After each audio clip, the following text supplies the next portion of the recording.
परमेश्वर के पाक पवित्र नाम की तारीफ हो। वही तारीफ के योग्य है, वही महिमा लेने के योग्य है, जिसने हम सब के साथ प्रेम किया, गुनहगारों के साथ, एक एक गुनहगार के साथ प्रेम किया और अपने इकलौते को भी हम सब के लिए दे दिया। उस इकलौते के वसीला से हम सब उद्धार प्राप्त करते हैं, वो छुटकारा हासिल करते हैं, सच्ची निजात हासिल करते हैं और सत्य के ज्ञान को हासिल करके मसीह में सिद्ध होकर उसके सामने उपस्थित होने के योग्य बनाए जाते हैं। तो आज हम परमेश्वर के पाक कलाम से, खुदा के कलाम से देखेंगे 2 कुरिन्थियों 12 बाब 10 आयत।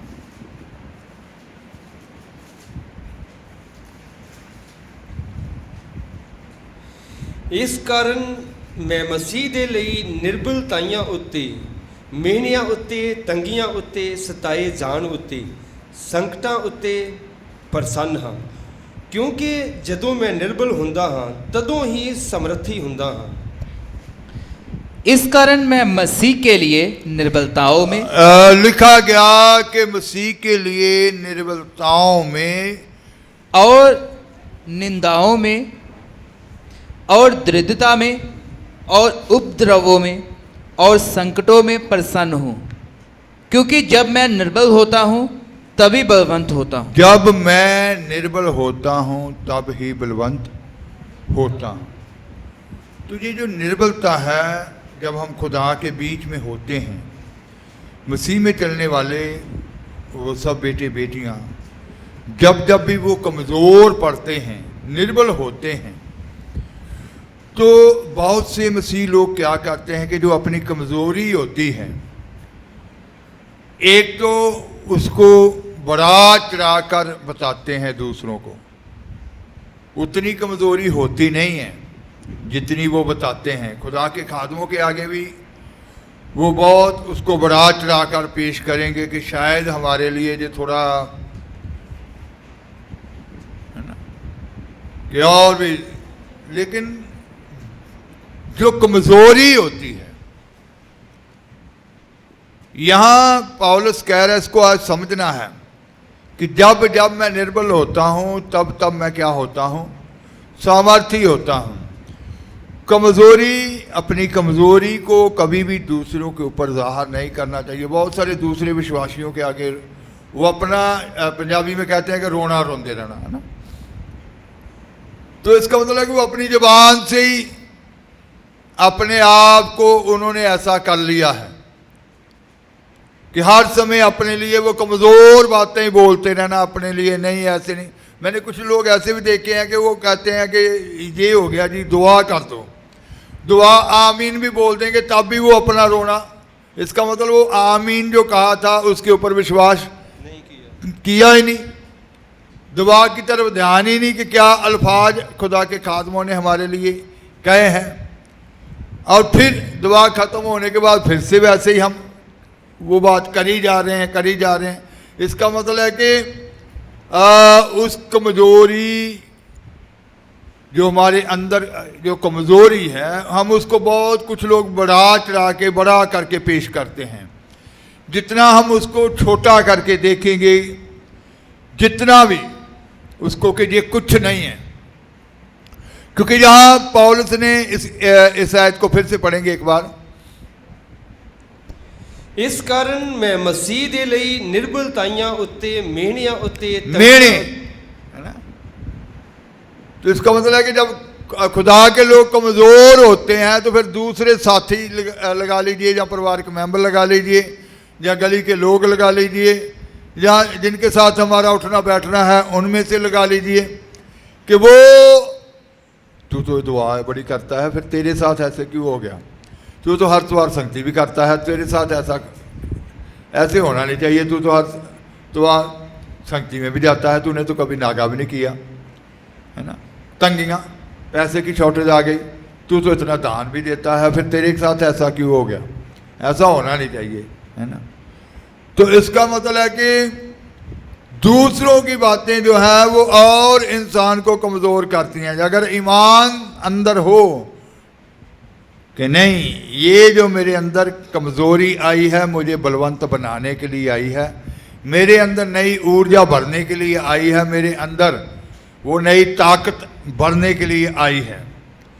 कहते हैं कि जब बड़ी बड़ी तेज आंधी होती है, तेज आंधियाँ होती हैं, छोटे छोटे पेड़ जो है उस उखड़ जाते हैं उसमें, लेकिन जो बड़े पेड़ होते हैं जैसे बरगद, ये जो बोर पंजाबी में पीपल, तो वो ऐसे जब बड़े पेड़ों को वो हिलाती हैं तो उनकी जो जड़ें होती हैं, जड़ों के नीचे वो पोल जो होती है उसके बीच में मिट्टी जो है और चली जाती है, वो और मजबूत हो जाते हैं। फिर वो बड़ी बड़ी आंधियाँ जो है उनको कभी भी हिला नहीं सकती। तो वो कहता है कि मसीह में ये निर्बलताएं, कमज़ोर मसीह में आने के बाद, है ना, यहाँ मसीह में ही लफ्ज़ लिखा ना उसने पहले, फिर ध्यान से शुरू करो। इस कारण मैं मसीह दे लई निर्बलताइयां उत्ते, मसीह दे लई, इसका मतलब जब वो खुदा के बीच में है ना। बहुत सारे लोगों के अंदर शैतान ने जो बात, तू तो अब खुदा के बीच में है, तेरे को बुखार क्यों हो गया, तेरे को पेट दर्द होनी नहीं चाहिए थी, क्यों हो गई। मसीह में तो वो निर्बलताइयां और उन मेणे और फिर मेहनियां उत्ते, तंगियां उत्ते, सताए जान उत्ते। तो ये मसीह के बीच में ही इसके ऊपर तंगियां हैं, मसीह के बीच में ही इसको सताओ है, संकटां उत्ते, संकट जो है जो मसीह के बीच में चलते चलते इसके जीवन में है। हाँ जी, संकटां उत्ते प्रसन्न हाँ। तो ये उसके बीच में क्या है, प्रसन्न है, खुश है कि अगर मेरे अंदर कमजोरी आई है तो उसके लिए भी खुश है। फिर वो कभी दूसरे को अपनी कमजोरी का प्रचार नहीं करेगा, कभी जो खुश होगा वो उसको बढ़ा चढ़ा कर नहीं बताएगा, जो खुश होगा कि कोई बात ही नहीं।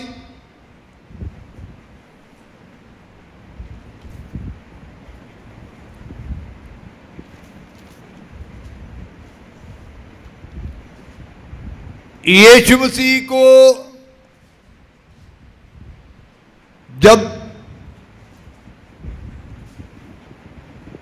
पकड़ा गया, उसकी दाढ़ी नोची गई, उसके मुंह के ऊपर घूंसे मारे गए,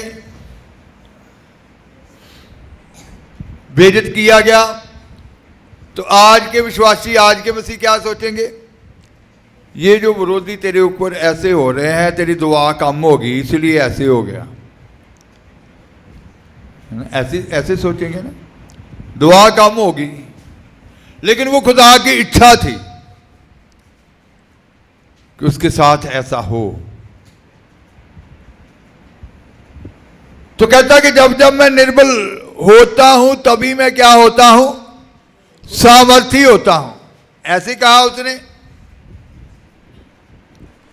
तभी मैं क्या होता हूं, सामर्थी होता हूं। यशायाह इसके बारे में कहता है, यशायाह 40 बाब उसकी 29 आयत,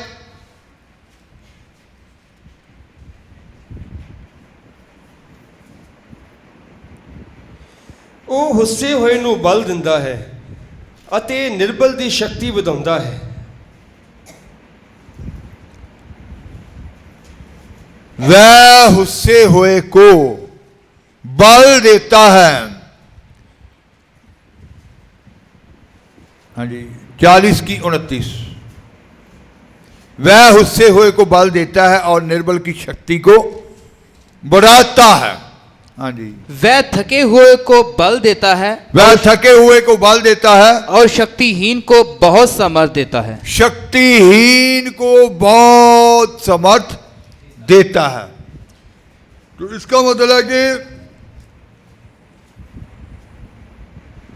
ये हमें बार बार जब जब भी हम कमज़ोर होते हैं, इसको बार बार कभी कि कुछ लोग क्या करते हैं कि एक विश्वासी को बताएंगे फिर दूसरे के पास जाकर खड़े हो जाएंगे, फिर उसको भी बताएंगे अपने बारे में वो कमज़ोरी जो भी वो महसूस करते हैं कि उसने मेरे को ये कह दिया, जहाँ जो भी मेरे साथ ऐसा हो गया, या अगर बीमारी है कोई भी दुख है तो फिर उसको भी।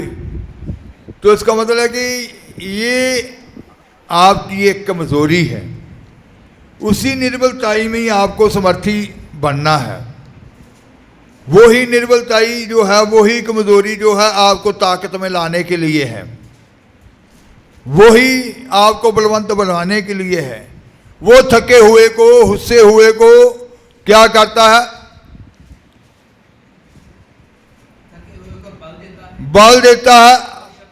और शक्तिहीन को, जो अपने आप को समझता कि नहीं अब तो मैं कुछ नहीं, अब कि मैं क्या करूंगा, मैं क्या कर सकता हूं। और शक्तिहीन को बहुत समर्थ देता है। शक्तिहीन को बहुत समर्थ देता हूं। तो इसका मतलब है कि तभी जब आप कमजोर होते हैं कि अब मुझसे नहीं होगा, अब मैं और नहीं कर सकता, अब मेरा समय थोड़ा रह गया, मेरा क्या है, तभी वो ज्यादा इस्तेमाल करता है। Hallelujah, hallelujah. जब हम अंदर से महसूस करते हैं तभी वो उतना ही ज्यादा इस्तेमाल करेंगे, आपको उतना ही बलवंत बनाएंगे। तो इसलिए हमें ये रोना धोना छोड़ देना चाहिए। बस अंदर आपके महसूस कर रहे हैं कि आप कमज़ोर हैं, तो फिर उसके बल को भी आते देखेंगे। पौलुस ने कहा फिलिप्पियों 4:13 कि मैं मसीह में सबो कुछ करने में सामर्थी हूं। कि अब मैं किस में हूं? मसीह में। उस वक्त फिर अपनी ताकत की जरूरत नहीं है, अपने बल की जरूरत नहीं है।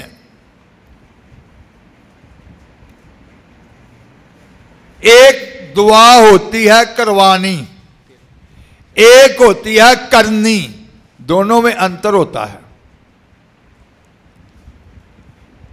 करवानी और करनी। करनी में अपने आप दिल करेगा कि मैं दुआ करूं, करवानी बहुत धक्का स्टार्ट ही हो, है ना, कि दुआ कर लो।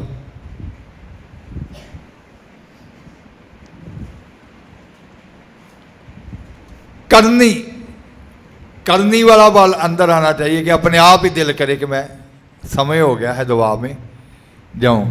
तो क्या कहता पौलुस, यहां पढ़ेंगे, ਉਹਦੇ ਵਿੱਚ ਜੋ ਮੈਨੂੰ ਬਲ ਦਿੰਦਾ ਹੈ मैं सबो कुछ कर सकता हूं। बल किसका कार्य करेगा? उसका। हिंदी में भी, जो मुझे सामर्थ देता है, जो मुझे सामर्थ देता है, उसमें मैं सब कुछ कर सकता हूं, उसे मैं सब कुछ कर सकता हूं।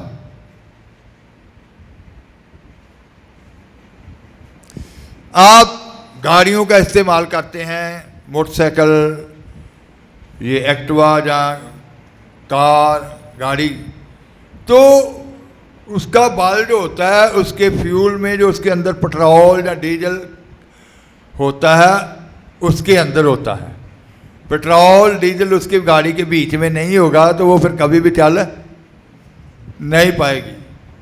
उसकी ताकत क्या है? वही है ना, पेट्रोल और डीजल। समझने में समझाने के लिए कह रहा हूं। आपकी ताकत आपका खुदा है, आपका बल आपका खुदा है, तो हमें हमेशा उसके ऊपर ही भरोसा रखना चाहिए। बहुत सारे लोग अपने रोज़ों के ऊपर भरोसा रखते हैं, अपनी दुआ के ऊपर भरोसा रखते हैं, लेकिन भरोसा रखना है तो खुदा के नाम के ऊपर रखना है, उसकी ताकत के। ये नहीं है कि रोज़े रखने गलत है, रोज़ा नहीं रखना चाहिए, रखना चाहिए, लेकिन ये नहीं है कि वो ही उसको अपनी ताकत मान लेना है कि बगैर मैं इसके चल ही नहीं सकता।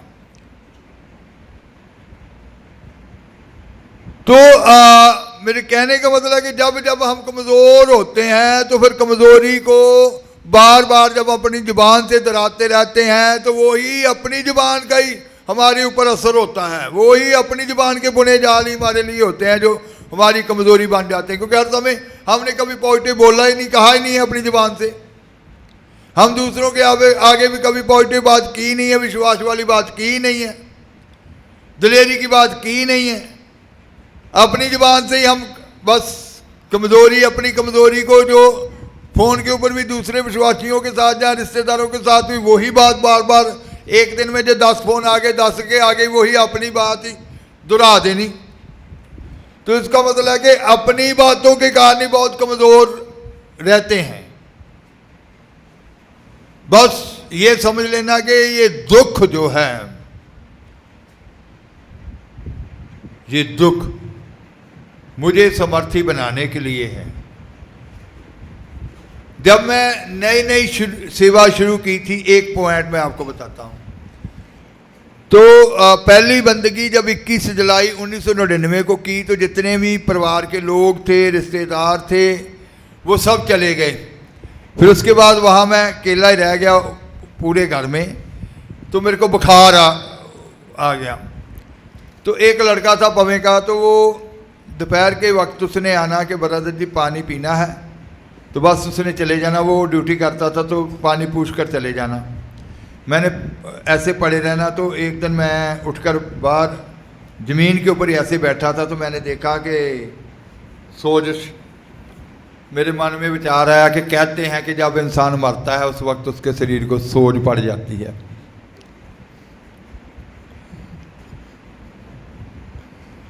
मैं वहाँ अकेला ही था। तो उसके बाद खुदा ने ऐसा बल दिया कि बगैर दवाई के, और खुदा ने ही वो सारी में दिलेर किया और अपने बल से चंगा किया। तो इसका मतलब है कि कभी भी हमें अपने अंदर से वो कमज़ोर नहीं होना चाहिए। बहुत सारे लोग जो होते हैं उस दुख के समय में फिर वो नहीं, मेरे साथ ऐसा हो गया, ऐसा हो गया, वो बार बार बोलने के कारण नहीं वो ऐसे होते हैं, विश्वास से कि कोई मेरा खुदा मुझे चंगा करने के समर्थ है, मेरा खुदा मुझे बल देने के समर्थ है, कोई बात नहीं, मैं ही काम करूंगी, मेरा खुदा अभी मुझे बल देगा, तो बल आ जाएगा। पतरस की सस जब बीमार थी तो यीशु मसीह उसके शागिर्द जब उसके घर में गए तुरंत बुखार उतरा या नहीं? उसने उनके लिए भोजन बनाया या नहीं? Hallelujah, hallelujah. वो बल किसका था? खुदा का। वो तुरंत उठ के 12 शागिर्द थे, 13वां यीशु मसीह, हो सकता कोई और भी साथ में हो, सबके लिए उसने खाना तैयार किया। तो इसका मतलब है कि ताप बुखार उसी वक्त क्या हो गया, जाता रहा। उसी वक्त उसके जिस्म में वो क्या आ गई, ताकत आ गई, बल आ गया। तो आज वो ईमान लेना है, मसीह यीशु में मैं सबो कुछ करने के सामर्थ हूं।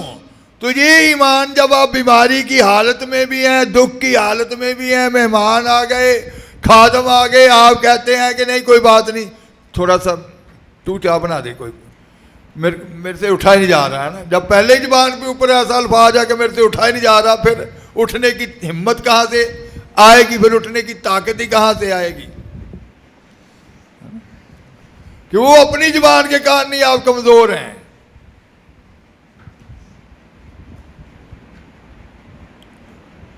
यशायाह कहता है 40 बाब उसकी 31 आयत जब हम पढ़ते हैं वहां लिखा गया, पढ़ेंगे।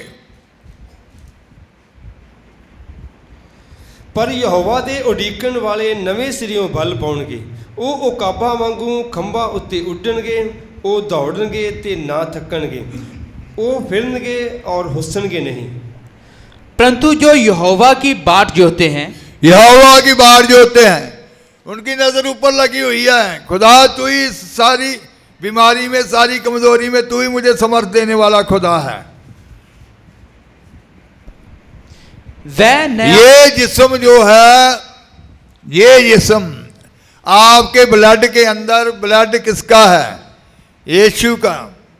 एक खुदा के नबी थे, कहते कि सीएमसी हॉस्पिटल की बात है, कहते कोई पेशेंट सीरियस था, मसीह परिवार था, तो वो कहते कि ब्लड जो है उसको ब्लड देना पड़ेगा। कहते कि वो उसका जो ब्लड ग्रुप था वो मिल नहीं रहा था, तो उनको याद आया कि वो जो नबी है उसका ब्लड ग्रुप कहते कि मैच करता है। वो कहते कि जी आप इसको खून दे दो। कहते मेरे अंदर भी तरस आ गया कि चलो मैं ही खून दे देता हूँ। सीएमसी हॉस्पिटल की अभी पौड़ियों के ऊपर कदम रखा, कहते मैंने, ऊपर से आवाज आई, ऊपर से कहते कि आवाज आई, क्या तेरा खून मेरे खून से कीमती है? तेरा खून मेरे खून से समर्थी है? कहता कि मैंने वापस वैसे ही कदम पीछे को हटा लिया कि नहीं, दुआ करूंगा यीशु का खून उसके खून को पूरा करेगा। Hallelujah, hallelujah, hallelujah. तो उसका मतलब है कि हमारा खुदा जिसके बीच में है, हम उसकी समर्थ के द्वारा चलते हैं, उसकी समर्थ के द्वारा फिरते हैं, उसकी समर्थ के द्वारा बीमारियों के ऊपर फतहमंद होते हैं, उसकी समर्थ के द्वारा हमारी हड्डियों के अंदर नई ताकत आ जाती है, हमारी मांसपेशियों के अंदर नई ताकत आ जाती है, हमारी बंद नसें खुल जाती हैं। उसकी समर्थ के द्वारा ही हम चलते फिरते हैं, उसकी समर्थ के द्वारा ही वो कहता है कि यहोवा के उड़ीकने वाले नए सिरे से बल पाएंगे और क्या करेंगे? पढ़ेंगे। परंतु जो यहोवा की बाट जोते हैं वह नया बल प्राप्त करते हैं। वह नए सिरे से बल प्राप्त करेंगे, नया बल प्राप्त करेंगे। वह उकाबों के वह उकाबों की मानद क्या करेंगे? उड़ेंगे, उड़ेंगे। उकाबों की मानद हमेशा उड़ेंगे, उकाबों की मानन हमेशा उड़ेंगे, होंगे नमाज़ा इमामे दौड़ेंगे, होंगे नमाज़ा इमामे दौड़ेंगे, देखते हैं जो तेरी राह, देखते हैं जो तेरी राह, देखते हैं जो तेरी राह, देखते हैं जो तेरी राह। मेरे स्वामी अंतर्यामी, मेरे स्वामी अंतर्यामी, दुल्हन कहती है आ, रूह कहती है आ, दुल्हन कहती है आ, रूह कहती है आ। उकाबों की माने उकाब का ही क्यों जिक्र आया? उकाब एक ऐसा पक्षी है जिसके बारे में कहा जाता है कि वो कभी बूढ़ा होता ही नहीं है। जब जब जब वो महसूस करता है अपने अंदर कमजोरी को, वो अपनी चोंच को भी तोड़ देता है, नाखनों को तोड़ देता है, अपने पंखों को भी उखाड़ देता है, फिर कुछ समय इंतजार करता है, फिर उसके पंख नए आ जाते हैं, फिर उसकी चोंच नई आ जाती है, नाखून नए आ जाते हैं, फिर वो जवान का जवान ही हुकाबों की मानंद वो बल प्राप्त करेंगे कि वो कभी बूढ़े होंगे ही नहीं। तो ऐसा ईमान होना चाहिए कि मैं कभी बूढ़ा होऊंगा ही नहीं, कभी कमजोर, मेरे शरीर के अंदर कभी कमजोरी आएगी नहीं।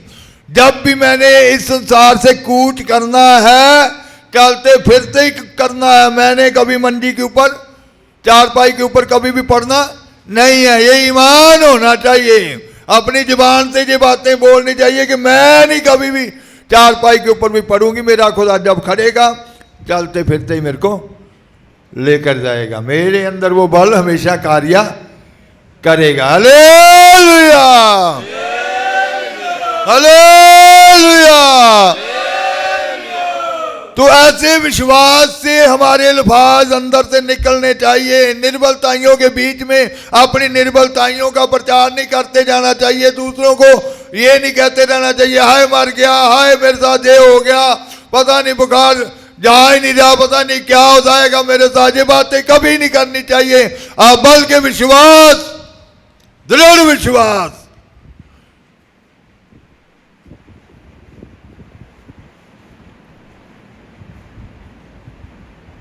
लाजर 4 दिन का मुर्दा था,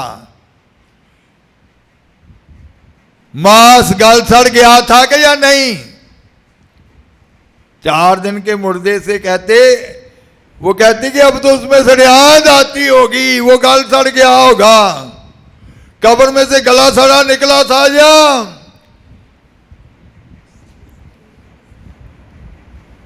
यीशु मसीह ने क्या कहा था? है लाजर कब्र से बाहर आ, गला सड़ा सड़ियाद वाला नहीं आया था, पूरा साबत।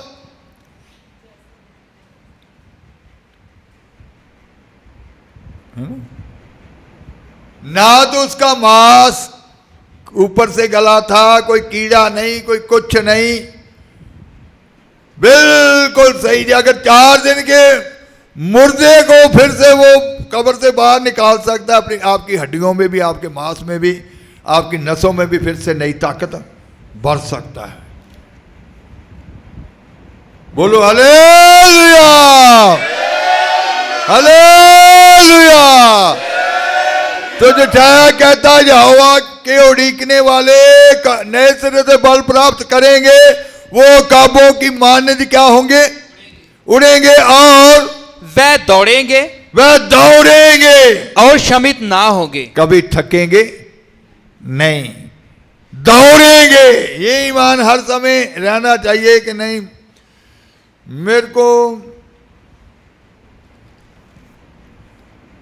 टांगों को धूक सीट कर चलने की जरूरत कभी भी पड़ेगी नहीं, दौड़ेंगे, चलेंगे और थकित ना होंगे, चलेंगे और कभी भी थकते ना होंगे। तो इसका मतलब है कि जब जब आप निर्बल होते हैं तो समझ लेना कि अब मेरे अंदर वो नई ताकत आने वाली है, तब तब मैं समर्थी होता हूं, ऐसा उसने कहा। मेणे बजेंगे, उसने कहा मेणे, दूसरे आपको बातें करेंगे, तू तो बड़ी दुआ करता है, तू क्यों चारपाई के ऊपर है?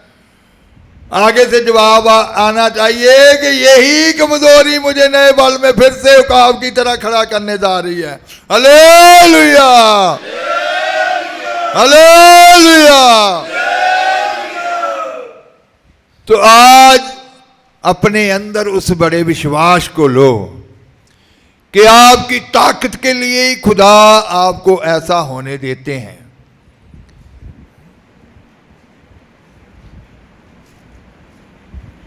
गाड़ी का जो इंजन होता है दोबारे जब किया जाता है, उसको रिंग पिस्टनों का काम, सारा काम उसकी ताकत बढ़ाने के लिए किया जाता है, उसको कंडम करने के लिए। उसको जब खोलते हैं, उसकी जब उसके इंजन दोबारा करते हैं, उसकी ताकत बढ़ाने के लिए करते हैं या बढ़ाने के लिए।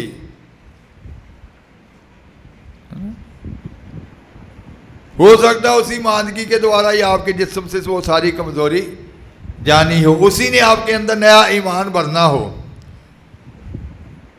उसी बीमारी के बीच में आपके अंदर वो ईमान आ जाए कि मेरे को तो खुदा ने बगैर दवाई के अच्छा कर दिया, मेरे को वो ईमान बढ़ गया तो फिर आगे कभी भी दुख आएगा ही नहीं। मेरे को तो खुदा ने ऐसी ताकत दे दी है, मैं तो वैसे ही डर रहा था, डर रही थी, है ना। तो उसका मतलब है कि वो आपके अंदर की ताकत बढ़ा देगी, ईमान की ताकत बढ़ जाएगी, दिलेरी आ जाएगी, बीमारी का डर निकल जाएगा, है ना। वो डर ही इंसान को दबाता है, डर ही इंसान को कमज़ोर कर देता है। डर निकल जाएगा कि ये बीमारी कुछ नहीं कर सकती, मैं यीशु मसीह के लहू से खून खरीदा हूँ, यीशु मसीह के खून से खरीदा हूँ, मेरी बॉडी के ऊपर मेरा अपना अधिकार नहीं है, यीशु मसीह का अधिकार है, उसने मुझे अपने लिए अलग किया है, वो मुझे कभी मरने नहीं देगा, जो काम उसने मुझसे करवाना है उसको बगैर पूरा किए वो कभी भी मैं ना तो इस संसार से जाऊंगा, ना ही वो मुझे जाने देगा, ना लेकर जाएगा, क्योंकि उसने कहा था विश्वास कर, जिंदगी और मौत का मालिक क़यामत और जिंदगी मैं ही हूं।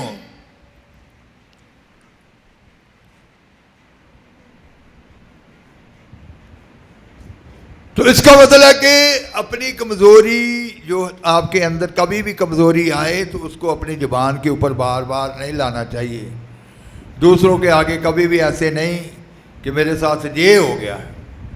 वो बार बार बोलने से खुद कमज़ोर हो जाते हैं, दूसरे सुनने वाले भी कहेंगे ये तो हर समय एक ही बात का रोना रोते रहता है ना। तो अपने विश्वास को बढ़ाएं कि नहीं कोई बात नहीं, मेरे अंदर ये कोई भी कमज़ोरी हो सकती है, ज़रूरी नहीं बीमारी है, किसी भी बात को लेकर आप कमज़ोर हो सकते हैं। तो आपको ये जवाब देना चाहिए कि नहीं मेरा खुदा मुझे फिर से बल में लाएगा। सूर में जो होते हैं, युद्ध के मैदान में जो होते हैं, जख्म होने से कभी भी हिम्मत नहीं हारते, वो और हिम्मत से आगे बढ़ते हैं, दिलेरी से आगे बढ़ते हैं। तो आप भी खुदा के बल के द्वारा चलाए जाने के लिए बुलाए गए हैं, उसी के बीच में ही आप समर्थ हासिल करते हैं, यीशु नाम के बीच में समर्थ हासिल करते हैं, उसी में यीशु के बीच में ही आप समर्थी हैं। तो फिर समर्थ उसकी है, तो फिर आपको डर किस बात का, फिर कभी भी डरना नहीं चाहिए, बीमारी से नहीं डरना चाहिए, कोई भी कमज़ोरी जो आपके अंदर कमज़ोरी पैदा करती है, कमज़ोर बातें हों या किसी की बातें हों, रिश्तेदारों की या साथियों की बातें हों या किसी की भी बातें हों जो आपके अंदर डर पैदा कर देती, कमज़ोर कर देती हैं, उनसे डरना नहीं चाहिए, बल्कि दिलेरी वचन को अपने जीवन में लेना है कि नहीं इसमें लिखा है कि वो नए सिर से बल पाएंगे और काबों की मानद उड़ेंगे, वो दौड़ेंगे कभी थकेंगे नहीं। दौड़ेंगे कहा है, पैर पाँव घसीट कर नहीं चलेंगे, ये नहीं कहा है, दौड़ने के लिए कि वो दौड़ेंगे। तो आज ये बड़ा विश्वास अपने अंदर पैदा करो और आपके लिए वैसा ही हो जाएगा जैसा आप सोचेंगे। वो बड़ा सोचेंगे तो आप बड़ा ही प्राप्त करेंगे, बड़ा ही बल प्राप्त करेंगे।